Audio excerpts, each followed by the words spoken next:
प्रश्नावली 9.1 का 12वां प्रश्न है।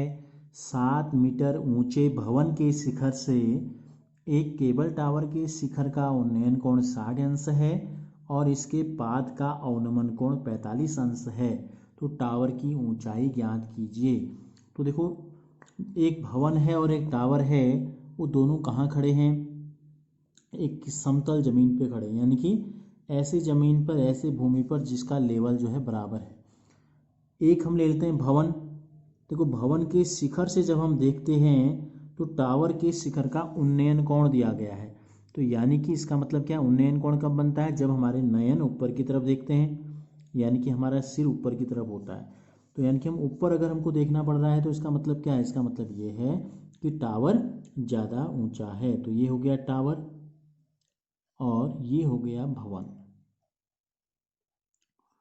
तो भवन के शिखर से जब हम देखेंगे तो हम जब सामने देखेंगे तो हमारी नज़र कहाँ पड़ेगी? इस भवन की हाइट के बराबर पड़ेगी। तो ये हो जाएगी क्षैतिज रेखा ऐसी कंडीशन में। ठीक है, ये रेखा क्या है?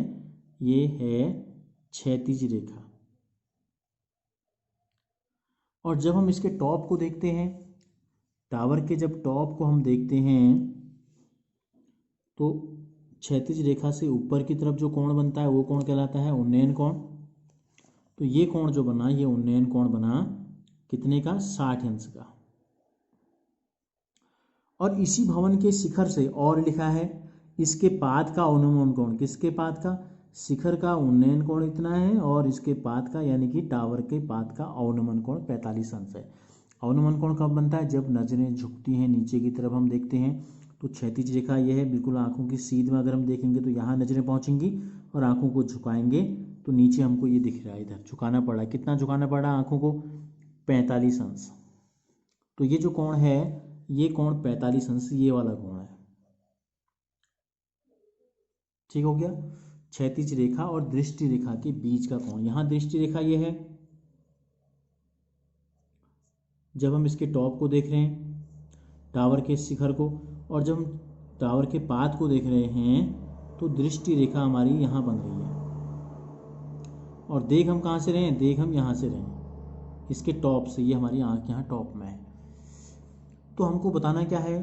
टावर की ऊंचाई ज्ञात करनी है हमको। क्या दे रखी है? टावर की ऊंचाई हमको बतानी है। और भवन की ऊंचाई भी हमको दी गई है। देखो, भवन की ऊंचाई दी गई है 7 मीटर, तो यहाँ लिख देंगे 7 मीटर।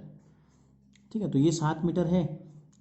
इसको हम ले लेते हैं, माना बिंदु ए है, ये बिंदु बी है, ये बिंदु सी, ये बिंदु डी और ये है बिंदु ई। तो देखो, ए से बी तक की जो हाइट है 7 मीटर, वही डी से सी तक भी होगी, क्योंकि ये दोनों रेखाएं क्या है? दृष्टि रेखा क्या है?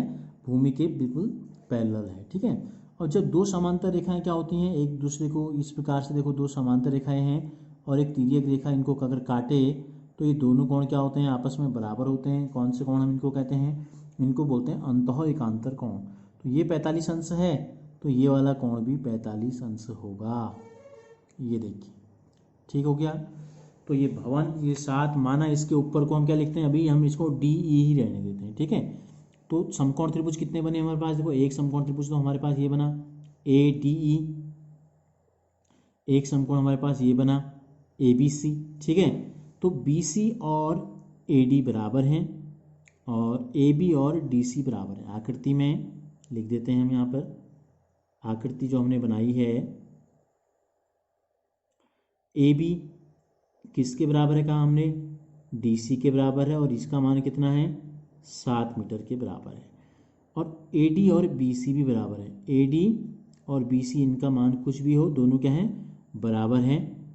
और ये कोण जो है डी ए सी, कोण ए सी बी के बराबर है। कोण ए सी बी जो है, ये कोण डी ए सी या सी ए डी के बराबर है, जिसका मान 45 अंश है।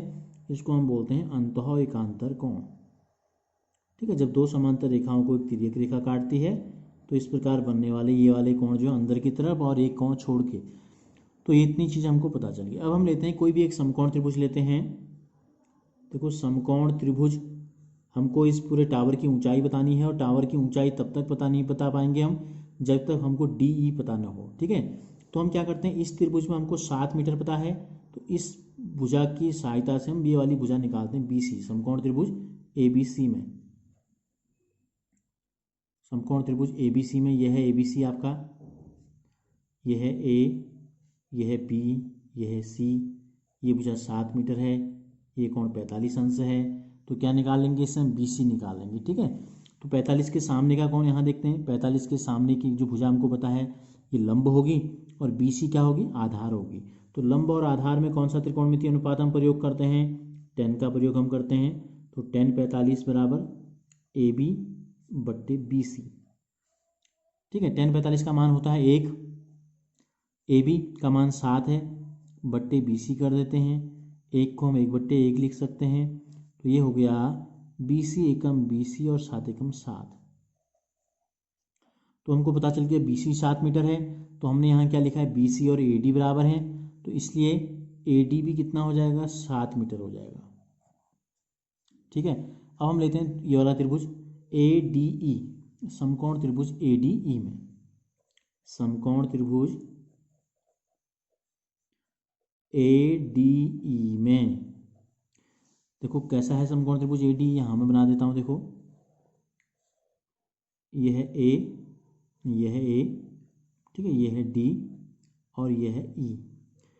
AD हमको पता चल गया, यहाँ पर देखो कितना है, 7 मीटर है। ये कोण हमको पता है 60 अंश का बन रहा है, तो DE हमको निकालनी है। तो इस कोण के सामने की भुजा निकालनी है, यानी कि लंब, और हमको दिया है आधार।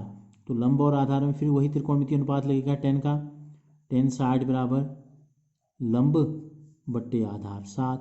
10 60 का मान कितना होता है, √3 बराबर DE बट्टे 7। √3 के नीचे कुछ नहीं है तो बट्टे 1 लिख लेते हैं और इस प्रकार से बजगुणन कर देते हैं। तो DE एकम DE हो जाएगा, 7 गुणा √3 हो जाएगा 7√3। तो DE का मान भी हमको पता चल गया। तो देखो इसलिए हमसे जो पूछा है, टावर की लंबाई हमसे पूछा है। फिर आकृति को आपको दिखाते हैं चित्र में। देखो टावर कहाँ से कहाँ तक है, टावर की जो लंबाई है ये देखो C से लेकर D और D से लेकर E, पूरा अगर कहें तो C से लेकर E। अब हमको ये पता चल गया कितना है, 7 मीटर है, और ये आ गया DE जो हमने अभी निकाला, ये आ गया 7√3 मीटर। तो इतने में इतना जोड़ देंगे तो पूरा टावर बन जाएगा, बराबर 7 धन 7√3 आ गया। ठीक है, या 7√3 धन 7 कह सकते हैं। 2 भाग हैं, दोनों भाग हमको पता चल गए, 7 कॉमन ले लेते हैं, दोनों में है, तो ये बचेगा √3 और यहाँ बच जाएगा 1।